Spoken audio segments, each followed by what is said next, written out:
We've all made financial decisions we wish we could get back. Maybe I shouldn't have bought that used car, that HD DVD player, a timeshare, or Cyberpunk 2077. When those bad decisions happen in professional sports, it's on a scale that makes our own personal mistakes look like losing a $5 bill. Building a championship team takes years of shrewd deals, mutually beneficial contracts, and heads-up player evaluation. None of these teams did any of that. In fact, some of these teams messed up so bad they're still being punished. Maybe until the end of time. The worst contracts in sports is coming up right after this.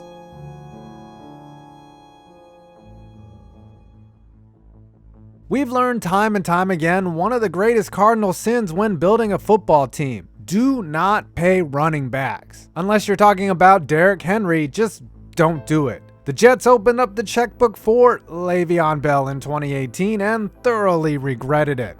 Let's take a look at some of the red flags the Jets either missed or totally ignored. Red flag number 1. Bell was running behind a top 5 offensive line in Pittsburgh. The Jets were easily the worst, ironically in part because they had just used that money on Bell. Red flag number 2. Le'Veon Bell was already 27 by the time he had reached free agency. In running back years, that's already over the hill. Red flag number 3. In 2017, the last time Bell played in Pittsburgh, his yards per carry had dropped almost a full yard from 4.9 to 4 flat. His yards per reception also dropped by half a yard. The evidence of a decline was already out there. Bell probably helped his cause in 2018, or otherwise we might have seen him decline even more. Obviously, the Jets being the Jets gave him 4 years, $52 million.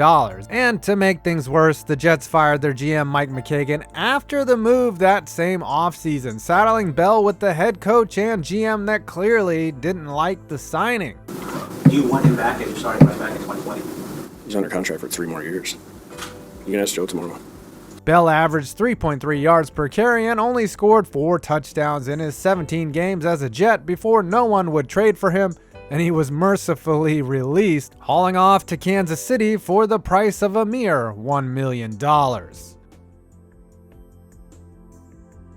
The summer of 2016 was a wild time in the NBA. The salary cap had gone way up, which meant unrestricted free agents were cashing in with ridiculously inflated deals. Even the bad ones. But out of all the bad deals, one is as memorable as Cam Newton's post-game attire. In his first 5 NBA seasons, Chandler Parsons carved out his own niche as a reliable three-point shooter and solid scorer at forward. Nothing remarkable, but nothing indicative of how bad he would be in his next contract. The unlucky victims, the Memphis Grizzlies, who locked up Parsons with a 4-year, $92 million deal. Let's break down exactly what the Grizz got for their money. Parsons played just 95 games with Memphis, which equaled out to $968,421 per game. 1,862 minutes total, so he ended up making $49,000 for every minute he was on the court, and he made 105 three-pointers, $876,190 for each one. There were 2 problems with Parsons after he made his way to Tennessee. First, he was constantly injured. The Grizzlies had signed him knowing he had just had surgery on a torn meniscus, and it plagued him throughout his tenure with the team. It also didn't help that he tore the meniscus in his other knee. Secondly, even when he was on the court, he wasn't very good. The thing David Fizdale doesn't like early here is that New Orleans bringing the physical game to the Grizzlies. He said, we've got to bring the physical game. That first year in Memphis, his field goal percentage dropped from .492 the year before to just .338, while his three-pointers dropped to under 27%, hitting just .7 threes per game, which I guess would be a 2.1 pointer. The lesson here, pay attention to knee injuries, especially with guys that are 6'10". And just because you have the money doesn't mean you have to blow it. Could they be any stupider? Chris Davis was electric at the plate in 2013. 53 dingers, 138 RBIs, an all-star selection, and a third-place finish in MVP voting. He was paid just $3.35 million that year. 5 years later, Davis set the major league record for lowest batting average of any qualified hitter in history, .168. The next season, Davis had a stretch where he went 0 for 54. Both seasons, Crash made $17 million. Where did it go wrong? In 2016, the Baltimore Orioles signed Davis to a 7-year, $161 million deal. It made some sense at the time. Davis was coming off a year where he hit 47 homers, the most that season. But the O's also missed some red flags, like his league-leading 208 strikeouts in between all of those dingers. 2 years later, Davis had become arguably the worst hitter in baseball. But he wasn't paid like it. In fact, he was the 14th highest paid batter in the sport. Baltimore's unwillingness to eat their sunk cost was just highlighting the fact that Davis had completely forgotten how to hit. That and the O's were bad already, that it didn't matter whether they benched him or let him ride out one of the ugliest slumps in modern history. Davis eventually snapped an 0 for 62 streak with a weak single. Was that worth the $17 million that season? No, not at all. Negative. It's rare to see a pile of cash actively set itself on fire in front of a national TV audience, but that's what happened in 2010 when Washington defensive tackle Albert Haynesworth went down on Monday Night Football and refused to get up off the ground and chase down the quarterback. It was a visual representation of Haynesworth's career. Once he had gotten close enough to the goal, he gave up and laid down. The goal was getting paid, and Haynesworth set himself up perfectly during his last 2 years with the Tennessee Titans. Haynesworth was twice a first-team All-Pro at his position, blowing up pockets from the interior and racking up 14.5 sacks in those 2 seasons. So when he became an unrestricted free agent in 2009, he signed a 7-year, $100 million deal with Washington on the first day of free agency. And with the stroke of a pen, he lost all motivation and passion for the game. The first season, the big man's numbers all dropped, and in training camp in 2010, was unable to pass a basic conditioning test. He publicly criticized his coaches, refused to adjust to playing nose tackle, and it all culminated with the finale, watching Michael Vick torch his defense from the turf. He only lasted 2 years in Washington. After that, only a year in the NFL after not even Bill Belichick and the Patriots could squeeze some good football out of him. Ultimately, it's hard to be mad at the guy. Did he take Washington's money and underperform? Yeah. But is it good to steal from Dan Snyder? Also, yes.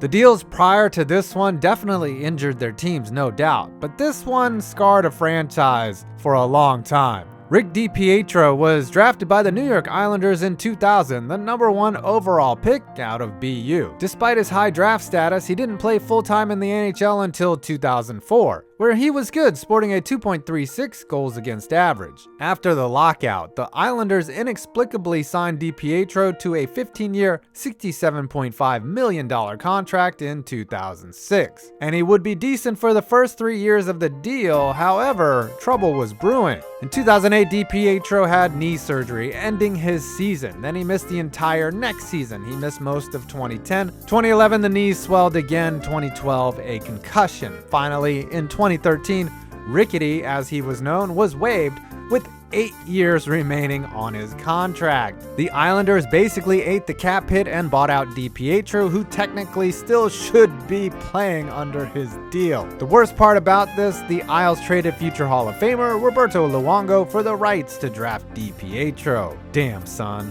And finally, our worst, sort of best contract ever. If you watch baseball or are interested in the baseball calamity that is the New York Mets, you've heard of a national holiday called Bobby Bonilla Day. What exactly is Bobby Bonilla Day? Well, it comes around every June 1st, and it refers to the date the Mets owe Bobby Bonilla his annual $1.2 million.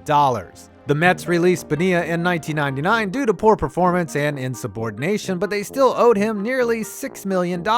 Rather than pay it all then, the Mets deferred the payments until 2011, spreading it out over 25 years. Because the payment was put off for so long, an 8% interest began to accrue, and that's the reason Bonilla will eventually be paid $29.8 million when it's all said and done in 2035. But it gets a little more complicated than that. Mets owner Fred Wilpon had used the money saved via the deferment to make some significant investments with a guy named Bernie Madoff. So Wilpon believed that he would be making 10% interest on his Madoff investments, covering the 8% owed to Bonilla, and then some. Here was the problem. He never got that money. No one did. It turned out Madoff was running a Ponzi scheme. Bitcoin. So not only did the Mets not get to use that freed up cash to improve the team in the early 2000s, they effectively flushed it down the toilet. Bobby Bonilla will receive a $1.2 million check on the first day of June every year until he's 72 years old.